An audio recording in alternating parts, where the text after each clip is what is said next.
Hello traders, Jason here with YoungGunsTrading.com. It's Wednesday, September 7th, 2011, and I'm making this video to give you an idea of how I'm playing the market in this current environment. Right now on my screen is the SPY, which is the S&P 500 tracking ETF, and clearly, as most of you know, we've had some serious damage to the uptrend. Right now we're hanging out below the 200-day moving average. If you look at this weekly uptrend from the 2009 lows, we've cracked on high volume, and right now we're in a range which I would call this a low base consolidation. My expectations from here, there's a high probability play if it breaks down below 112 to the downside, but as long as it's above that, I am looking to position myself long in this market, because if it does start going up, there could be a major short squeeze, and from there we could just see another rally, and it's very possible. Don't count that out. One of the nice things about this weakness in the market is that it's very easy to identify relative strength, and the name of my game is sort of a modified Kanslin method. I like to find high growth stocks with strong uptrends that are at or near their all-time highs, preferably at least yearly highs, and I'm looking for breakouts to the upside, and my plan is to ride those trends. So here's about 20 names. I'm going to go through them quickly that I'm looking at right now. We'll start with Apple. Everyone knows and loves this one. It's held up pretty well compared to the broad market, and you'll see that theme throughout all of the stocks I cover. They're all holding up pretty well. This one, I like it above 400.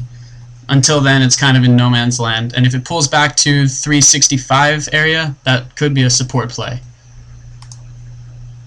FMX, some international exposure for you. I'd like it above 69, especially above 70, and right now it's still in a consolidation, but it's also at support from this longer term uptrend. Panel, PANL, Universal Display Corp. This is a high growth stock with some serious potential, and it was showing relative weakness all year, but during late August it had a massive rally of well over 100%, and now we just have this pullback buy scenario. So today would be an entry, but I'm not really taking any trades today because volume is a little too low for me to do so. So not going to chase it. I'm already in it actually, and I'll wait for a better setup in that one. DG, Dollar General, also another high-flying stock, recently broke out, had a little bit of a consolidation here and is running away today on low volume. I actually wouldn't chase that one. ATHN, this one already broke out of a very longer term resistance around 47.80 and pulled back to that very nicely, and now it's trading up. So above 60, I will trade this one long.